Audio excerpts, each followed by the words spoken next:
Hello friends, welcome to Ayushman classes. तो जैसा कि आपको मालूम है कि ईएलटी ग्रेड का जो एडवर्टीजमेंट है उसके बारे में चर्चा काफ़ी तेज़ है। और यूपी टीजीटी पीजीटी का भी फॉर्म निकलने के लिए जो है बातचीत जो है चयन बोर्ड में चल रहा है। ठीक है, आई होप आप अपनी तैयारी में लगे होंगे। परीक्षा चाहे जब भी हो, परीक्षा भी जल्दी ही होगी, बट ये है कि आप अपनी तैयारी में लगे रहिए, क्योंकि ये जो तैयारी होती है ना, वो 1 महीने 2 महीने की तैयारी नहीं होती है, काफ़ी एक लंबा प्रयास होता है आपका जो है। और वही आपको लास्ट में सिलेक्शन भी दिलवाता है। अगर हम लोग बात करें 2021 के वैकेंसी की, तो हमारे इंस्टीट्यूट से 25 स्टूडेंट्स अब तक जो है जो रिपोर्टिंग हो चुकी है, 25 स्टूडेंट्स टीजीटी में क्वालिफाई किए, पीजीटी में भी 3-4 कैंडिडेट क्वालिफाई किए। तो वो जो क्वालिफाई करने का दौर है, अभी भी लोगों का जो है जब मैसेज जो है जब आता है तो हमें पता लग पाता है। ठीक है, तो आप भी जो है अगर अगले वैकेंसी के लिए तैयारी कर रहे हैं, चाहे एलटी ग्रेड के लिए, चाहे आप यूपी टीजीटी पीजीटी के लिए, चाहे एच टेट लेवल 3 के लिए आप तैयारी कर रहे हैं, या किसी भी अपने स्टेट के लिए केवीएस के लिए एनबीएस के लिए टीजीटी पीजीटी एंट्रेंस की तैयारी कर रहे हैं, तो आयुष्मान क्लासेस ऐप आपको प्ले स्टोर से डाउनलोड कर लेना है और वहाँ से रजिस्ट्रेशन करके कोर्सेज को आप परचेज कर सकते हैं। तो उसका आयुष्मान क्लासेस ऐप का लिंक मैं वीडियो के नीचे डिस्क्रिप्शन बॉक्स में दे दूंगा, उसको आप जरूर वहाँ से डाउनलोड करके अगर आप कोर्सेज को परचेज करना चाहते हैं तो कर लीजिए। वहाँ पे बहुत सारे टीजीटी पीजीटी एंट्रेंस के पेपर भी मैंने जो अपलोड किए, जो कि फ्री ऑफ कॉस्ट है, जिसको आप डाउनलोड कर सकते हैं। ठीक है, साथ ही साथ जो आज का जो टॉपिक है, ये मैंने एक तरीके से ईएलटी ग्रेड के लिए आप चाहे डेमो लेक्चर आप समझ सकते हैं। ठीक है, ईएलटी ग्रेड या टीजीटी पीजीटी की का कोर्स परचेज करना चाहते हैं, तो कैंडिडेट्स को कहते हैं कि उनके लिए जो है उनको डेमो लेक्चर चाहिए जो है, तो आप इसको डेमो लेक्चर की तरह, वैसे कोई भी लेक्चर आप यहाँ से ले सकते हैं डेमो लेक्चर की तरह। हमारे यूट्यूब चैनल पे बहुत सारे लेक्चर्स अपलोड हैं, मोर देन 500 लेक्चर्स अपलोड हैं, तो कोई भी लेक्चर को आप एज ए डेमो लेक्चर ले सकते हैं। बट फिर भी मैं इसको एलटी ग्रेड डेमो लेक्चर, चाहे टीजीटी पीजीटी डेमो लेक्चर में नाम दे रहा हूँ। ठीक है, इसमें मैं क्या डिस्कस करना चाहता हूँ, देखिए आज का जो हमारा टॉपिक है वो है limits involving greatest integer function. ठीक है, ग्रेटेस्ट इंटीजर फंक्शन को ऐसे बॉक्स की तरह भी डिनोट किया जाता है, ऐसे बॉक्स लगा दिया जाता है, शॉर्ट में जीआईएफ भी बोलते हैं, ग्रेटेस्ट इंटीजर फंक्शन। ये टॉपिक बहुत ही इंटरेस्टिंग है, बहुत ही कॉन्सेप्चुअल है, और इसमें बहुत सारे कैंडिडेट को प्रॉब्लम होती रहती है, लगातार कमेंट आते रहते हैं। तो ये लेक्चर भी थोड़ा सा लंबा होगा, जरूर लास्ट तक देखिएगा, क्योंकि इससे आगे आपको कंटिन्यूटी में, डिफरेंशियबिलिटी में, बहुत सारे टॉपिक्स में आपको हेल्प मिलने वाला है। और ये टॉपिक बहुत रूटीन का टॉपिक नहीं है, बल्कि नॉन रूटीन टाइप का ये टॉपिक है, और बहुत ही मज़ा आपको आने वाला है। आप जरूर लास्ट तक देखिएगा। चैनल पर अभी नए हैं, चैनल को सब्सक्राइब नहीं किए तो चैनल को तुरंत सब्सक्राइब कर लीजिए। अगर वीडियो पसंद आएगा तो एक लाइक का बटन दबाना नहीं भूलिएगा, अपने दोस्तों के साथ इसको जरूर शेयर करिएगा। ये मेरा व्हाट्सएप नंबर है 8128618579। ठीक है, इस पर आप व्हाट्सएप करके किसी भी कोर्स के बारे में इंक्वायरी आप कर सकते हैं। ठीक है, चलिए स्टार्ट करते हैं आज का लेक्चर। तो ग्रेटेस्ट इंटीजर फंक्शन के बारे में अगर हमको बात करनी है, तो सबसे पहले आपको देखिए, जैसे इस तरीके की चीज़ों से आपका सामना पड़ता है, या आज इस तरीके की चीज़ों को हम लोग डिस्कस करने वाले हैं। जैसे मैं बात करूं कि limit x tends to zero या limit x approaches to zero, integral part of x या ग्रेटेस्ट इंटीजर फंक्शन एक्स, मान लीजिए आपको ये निकालने के लिए दे दिया जाए। बहुत ही सिंपल क्वेश्चन से स्टार्ट कर रहा हूं मैं, और बहुत ही हाई फाई क्वेश्चन मैं आपको आज करवाने वाला हूं। अच्छे टॉप लेवल के क्वेश्चन भी मैं आपको करवाऊंगा। ठीक है, तो देखिए कैंडिडेट यहाँ पे जनरली क्या करते हैं ना, कि वो ग्रेटेस्ट इंटीजर फंक्शन में x is equal to zero put कर देते हैं, और जीरो का इंटीग्रल पार्ट जीरो आ जाता है, और लिमिट बता देते हैं कि जीरो है, जबकि ऐसा नहीं है। ठीक है, ऐसा नहीं है, बिल्कुल गलत है। तो एक चीज़ सबसे पहले आपको अपने दिमाग में फिक्स ये कर लेना है कि जब भी ग्रेटेस्ट इंटीजर फंक्शन का क्वेश्चन आ जाए, मॉडुलस फंक्शन जहाँ पे इन्वॉल्व हो जाए, चाहे फ्रैक्शनल पार्ट फंक्शन इन्वॉल्व हो जाए, वहाँ पे आपको लेफ्ट हैंड लिमिट और राइट हैंड लिमिट दोनों जरूर कैलकुलेट करके देखना चाहिए। ठीक है, तो अगर मैं इसका लेफ्ट हैंड लिमिट कैलकुलेट करने जाऊँ, तो उसको लिखने का तरीका क्या होगा, limit x tending to zero minus. ठीक है, limit x tending to zero minus, और यहाँ पे हम लोग क्या रखेंगे, एक्स के जगह पे क्या रखेंगे, या पहले मैं लिख देता हूँ एफ ऑफ एक्स। ठीक है, इसको आप क्या लिखेंगे, limit h tending to zero. ठीक है, बेसिक चीज़ें आपको मालूम है, लेफ्ट लिमिट राइट लिमिट कैसे निकालते हैं। एक्स की जगह पर हम लोग कितना पुट कर देंगे, जीरो माइनस एच, और जब when x tending to zero then h tending to zero हो जाएगा। इतनी चीज़ें आप जानते हैं। ठीक है, ये आ जाएगा, इस तरीके की चीज़ आ जाएगी। ठीक है, अब जीरो माइनस एच को आप देखिए, सबसे पहले यहाँ पे हम लोग क्या करते हैं ना, देखिए अब यहाँ पे तुरंत आपको h is equal to zero नहीं पुट करना है। इसमें खास बात ये होती है कि सबसे पहले बॉक्स को आपको कैलकुलेट करना होता है ना, सबसे पहले बॉक्स को कैलकुलेट करना होता है, उसके बाद ही आप एच की वैल्यू पुट करते हैं। ठीक है, तो बॉक्स में कुछ कैसी चीज़ लिखी हुई है, बॉक्स में लिखा हुआ एच, तो H is a very very small positive quantity, तो मान लीजिए बॉक्स में लिखा 0.001 ऐसा लिखा हुआ है। तो इसका इंटीग्रल पार्ट, इसका ग्रेटेस्ट इंटीजर फंक्शन निकालना हो तो ये -0.001 कहाँ आएगा, जरा आप देखिए इसको ध्यान से। ये अगर मैं लिख दूँ 0 और ये -1 नंबर लाइन बना दे तो -0.001 आपका कहाँ पे आएगा, आपका यहाँ पे आएगा लगभग। और इसका इंटीग्रल पार्ट या इसका ग्रेटेस्ट इंटीजर फंक्शन निकालो तो वो कितना आएगा, -1 आएगा। ठीक है, तो ये आ जाएगा -1 आ जाएगा।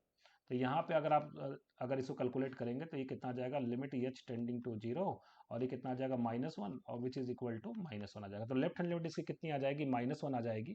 और राइट हैंड लिमिट की अगर हम लोग बात करें, ठीक है, राइट हैंड लिमिट की अगर हम लोग बात करें तो उसको हम लोग लिखेंगे कैसे, limit h tending to limit x tending to 0 plus limit x tending to 0 plus integral part of x and which is equal to कितना हो जाएगा, लिमिट एच टेंडिंग टू 0, और ब्रैकेट में यहाँ पे एक्स, जहाँ पे हम लोग कितना पुट करेंगे, 0 प्लस एच। 0 प्लस एच का मतलब क्या हो गया, 0 प्लस एच का मतलब ब्रैकेट में हम एच तो very very small positive quantity, मतलब 0.0001 कुछ जैसी चीज़ कोई लिखी है।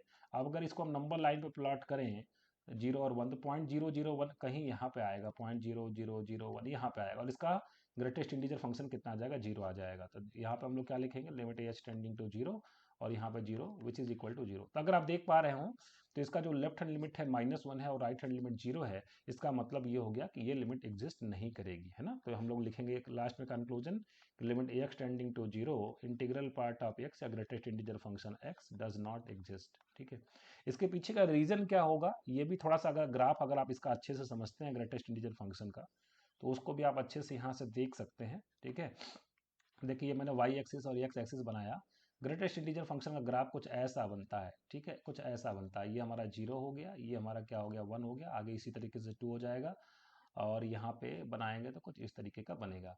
तो देखिए जब हम लोग जीरो पर राइट हैंड लिमिट निकालेंगे, तो जीरो पर राइट हैंड लिमिट निकालेंगे तो हमारा वो कितना आएगा, 0 आएगा। लेकिन जब जीरो पर आप लेफ्ट हैंड लिमिट निकालेंगे तो उसकी वैल्यू कितनी आ जाएगी, -1 आ जाएगी। ठीक है, तो ग्राफ से भी आप देख पा रहे हैं कि जीरो पे इसकी जो लिमिट है वो एग्जिस्ट नहीं करेगी, क्योंकि राइट हैंड लिमिट 0 की तरफ अप्रोच कर रहा है और लेफ्ट हैंड लिमिट -1 की तरफ अप्रोच कर रहा है। तो ये ग्राफ से भी आपको अच्छे से क्लियर हो जाएगा। ठीक है, चलिए आगे बढ़ते हैं फटाफट। क्वेश्चंस पे ज़्यादा फोकस होगा, ग्राफ के थ्रू भी मैं बहुत जगह आपको समझाने की कोशिश करूंगा, और जहाँ पे भी जो भी कॉन्सेप्ट इस्तेमाल होंगे मैं आपको बताते चलूंगा। ठीक है, चलिए सेकंड क्वेश्चन है, मान लिया कि आपको क्वेश्चन ये है कि limit x tending to 3 plus, ठीक है, मतलब 3 पे राइट हैंड लिमिट निकालनी है, और यहाँ पे है ग्रेटेस्ट इंटीजर फंक्शन लिखा हुआ है। ठीक है, ठीक है, तो इसको हम लोग कैसे निकालेंगे, this is equal to limit h tending to 0, limit h tending to 0। ठीक है, एक्स हम कितना पुट कर देंगे, 3 प्लस एच पुट कर देंगे। तो पहले जो बॉक्स वाली चीज़ है उसको आपको कैलकुलेट करना पड़ता है। ठीक है, limit h tending to 0, 3 plus h मतलब 3 से थोड़ा ज़्यादा है, 3 से थोड़ा ज़्यादा है तो उसका 3 से थोड़ा ज़्यादा मतलब यहाँ पे है, तो उसका जब हम ग्रेटेस्ट इंटीजर फंक्शन निकालेंगे तो कितना आ जाएगा, 3 आ जाएगा, उससे जस्ट छोटा इंटीजर आंसर में आता है। तो यहाँ पे कितना आ जाएगा, 3 आ जाएगा। तो हमारा जो आंसर आ जाएगा वो कितना हो जाएगा, 3 हो जाएगा। तो 3 पे जो राइट हैंड लिमिट है वो हमारी कितनी आ रही है, 3 आ रही है। ठीक है, इसी क्वेश्चन में अगर मैं आपसे एक्स पे 3 पे अगर मैं लेफ्ट हैंड लिमिट निकालने के लिए कहूँ आपसे, फंक्शन वही मैंने ले लिया, ग्रेटेस्ट इंटीजर फंक्शन x ले लिया। ठीक है, तो यहाँ पे हम लोग कैसे निकालेंगे इसको, लिमिट एच टेंडिंग टू 0, और जहाँ पे x है वहाँ पे हम लोग कितना पुट कर देंगे, 3 माइनस एच पुट कर देंगे। अब देखिए बॉक्स वाला चीज़ पहले हम लोग कैलकुलेट करेंगे, ऐसा नहीं कि यहाँ पे सबसे पहले आप h is equal to 0 put कर देंगे तो बॉक्स में 3 आ जाएगा, 3 का इंटीग्रल पार्ट 3 आ जाएगा, नहीं ऐसा नहीं।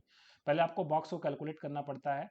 तो बॉक्स को कैलकुलेट करने का तरीका क्या, देखिए यहाँ पे 3 है, 2 है, 3 माइनस एच का मतलब आप यहाँ पे है, तो जब इस यहाँ वाले नंबर का आप ग्रेटेस्ट इंटीजर फंक्शन निकालेंगे उससे जस्ट छोटा इंटीजर आएगा आंसर में, मतलब यहाँ पे आपका क्या आने वाला है, लिमिट एच टेंडिंग टू 0, और क्या आने वाला है यहाँ पे 2 आने वाला है। ठीक है, तो आपका आंसर कितना आ जाएगा, 2 आ जाएगा। तो आप देख पा रहे होंगे कि 3 पे जो हमारी लेफ्ट हैंड लिमिट है वो 2 है, और 3 पे राइट हैंड लिमिट कितनी है, 3 है, इसका मतलब 3 पे हमारी जो लिमिट है वो एग्जिस्ट नहीं करेगी। ठीक है, चलिए आगे बढ़ते हैं हम लोग नेक्स्ट क्वेश्चन की तरफ। ठीक है, क्वेश्चन नंबर 4 हमारा होगा।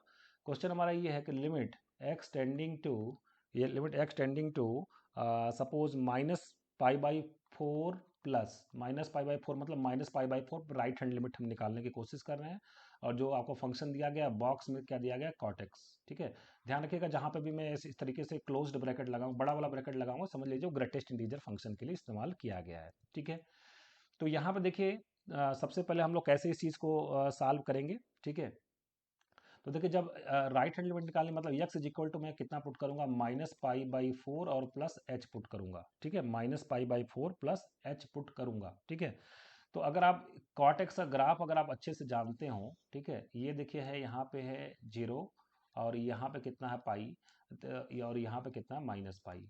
ठीक है, तो ग्रेटेस्ट इंटीजर फंक्शन जो इन्वॉल्विंग जो भी क्वेश्चन होते हैं उसमें ग्राफ का भी बड़ा इंपॉर्टेंट रोल होता है, ठीक है। तो ये देखिए हमारा किसका ग्राफ हो गया, कॉटेक्स का ग्राफ हो गया। तो यहाँ पे हमारा क्या आएगा, -π/2 आएगा, ठीक है।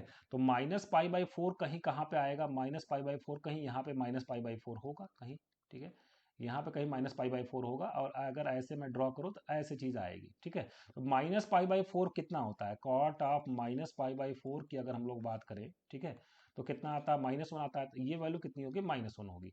अब -π/4 प्लस एच पुट करना है। -π/4 प्लस एच का मतलब आप कहीं इधर लेफ्ट, इधर और राइट हैंड साइड मतलब ओरिजिन की तरफ आप शिफ्ट होंगे, ठीक है। तो ओरिजिन की तरफ जब शिफ्ट होंगे आप, -π/4 प्लस एच जब ओरिजिन की तरफ शिफ्ट होंगे, तो ये जब इस तरीके से आप इसको नीचे बढ़ाएंगे तो ये कहीं यहाँ कट करेगा, और ये कुछ इस तरीके की बात आएगी, ठीक है। और यहाँ पे कहीं क्या होगा, -2 होगा, ठीक है। इसका मतलब ये हो गया कि जब हमारा x जो है -π/4 से थोड़ा सा ज़्यादा है, तो उस समय हमारा जो कॉट एक्स है वो कहाँ से कहाँ तक वेरी कर रहा है, when x tending to -π/4 plus, when x tending to -π/4 plus -π/4 से थोड़ा सा ज़्यादा देंगे, तो जो हमारा कॉट एक्स है वो कहाँ से कहाँ तक लाई करेगा, वो -2 से -1 की तरफ लाई करेगा। इसका मतलब उस समय अगर हम उसका ग्रेटेस्ट इंटीजर फंक्शन निकालने जाएं तो वो कितना आ जाएगा, छोटा वाला इंटीजर हमेशा आंसर आपको आता है, मालूम है आपको आंसर हमेशा कितना आता है, छोटा वाला इंटीजर। इसका मतलब इसका आंसर हमारा कितना आ जाएगा, -2 आ जाएगा, ठीक है। इसका आंसर हम कितना लिख देंगे, -2 लिख देंगे, ठीक है।